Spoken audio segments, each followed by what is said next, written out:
Ndugu waandishi wa habari na wananchi wa Zanzibar, assalamu alaikum warahmatullahi taala wabarakatuh. Awali yoyote nachukua fursa hii kumshukuru Mwenyezi Mungu kwa kutujalia fursa hii ya kuwa hai na wazima wa afya na kuweza kukutana tena kwa mara nyingine katika kuzungumzia mambo yanayohusu nchi yetu pamoja na watu wake. Lakini pia nachukua fursa hii kuwashukuru nyinyi ndugu zetu waandishi wa habari kwa kuendelea kuitikia wito wetu. Licha ya mazingira magumu mnayopitia, tunajali na kuthamini mwitikio wenu. Ndugu wanahabari, leo tumekutana hapa kulaani na kupinga kwa nguvu zote kauli ya viongozi wa serikali ya Chama cha Mapinduzi CCM na baadhi ya wajumbe wa Baraza la Wawakilishi ambao wamekuwa wakiwaita vijana wa Kizanzibari wavivu na wanaopenda kukaa vijiweni. Kauli hizi si tu kwamba zinawakosea heshima maelfu ya vijana wa Zanzibar, bali pia zinaonesha kushindwa kwa viongozi hao kutambua changamoto zinazowakabili vijana wenzetu wa Kizanzibari na kuzipatia ufumbuzi wake. Ndugu wananchi, katika kampeni za uchaguzi mkuu mwaka 2025, CCM na viongozi wake waliwaahidi wananchi wa Zanzibar kwamba watazalisha ajira zipatazo 350,000. Ahadi hiyo ilitolewa hadharani na kwa kujiamini ili kuwahadaa wananchi katika uchaguzi huo. Leo tunauliza kupitia kwenu waandishi, je, ajira hizo 350,000 ziko wapi? Na kwa nini wakaahidi kiasi hicho cha ajira kwa vijana wa Kizanzibari wakati wakifahamu kuwa ni wavivu, wasiotaka kazi na wanaokaa tu vijiweni? Badala ya kutoa majibu ya utekelezaji wa ahadi hizo, tunashuhudia vijana wakitupiwa lawama na kuitwa wavivu. Hii si haki kabisa.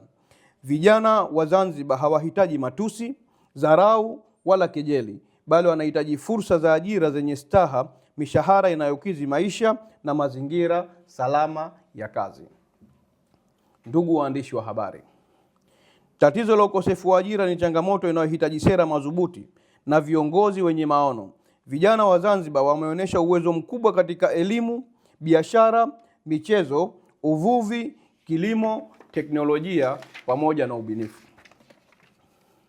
Sote ni mashahidi kwamba vijana wa Kizanzibari bila kujali jinsia zao wamekuwa wapambanaji wakubwa wasiochoka katika kujitafutia riziki za halali licha ya mazingira magumu na sera zisizotekelezeka za CCM ndani ya nchi yetu, na wale wanaopata fursa za kutoka nje ya Zanzibar wanasifika katika kufanya kazi vizuri na kwa uaminifu katika mataifa mbalimbali ulimwenguni, na wamekuwa wakitoa mchango mkubwa kwa miaka mingi katika uchumi wa mataifa hayo kupitia fani mbalimbali.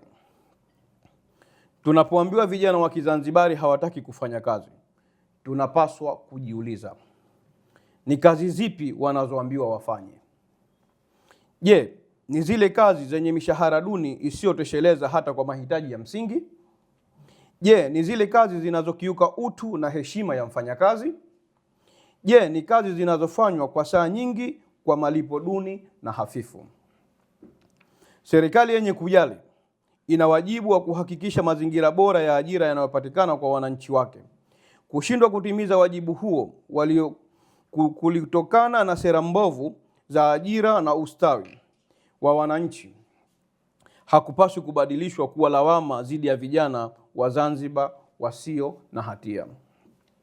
Ndugu waandishi, leo hii serikali ya CCM inakiri kwamba zaidi ya 80% ya ajira mahotelini zimechukuliwa na wageni, huku wakiwatupia lawama vijana wa Kizanzibari kwamba wanakaa vijiweni, hawataki kufanya kazi na kwamba watafute elimu ili waweze kujiajiri. Hii ni dhahiri kwamba serikali ya Zanzibar inayoongozwa na CCM imeshindwa kuandaa mazingira stahiki kwa vijana wake ili kuweza kulishika soko la ajira katika sekta zote muhimu nchini. Kama viongozi wa CCM wanasema vijana wa Kizanzibari hawana elimu, hali iliyowafanya kukosa sifa za kuajirika, tunawauliza, ni nani aliyewanyima vijana hawa elimu kama sio serikali inayoongozwa na CCM? Ni upi wajibu wao kama serikali katika kuwapatia vijana elimu zinazowafanya wakubalike katika soko la ajira? Ndugu waandishi, tunawauliza CCM na serikali yake walikuwa wapi wakati 80% ya ajira zilizochukuliwa na wageni, huku wakijua kwamba wazawa na vijana wa Kizanzibari hawana ajira? Serikali ya CCM na viongozi wake walikuwa wapi wakati sheria za uwekezaji zinazosimamiwa na mamlaka ya kukuza uwekezaji ZIPA zinazotamka kwamba kipaumbele kwa ajira zote kwenye uwekezaji vijana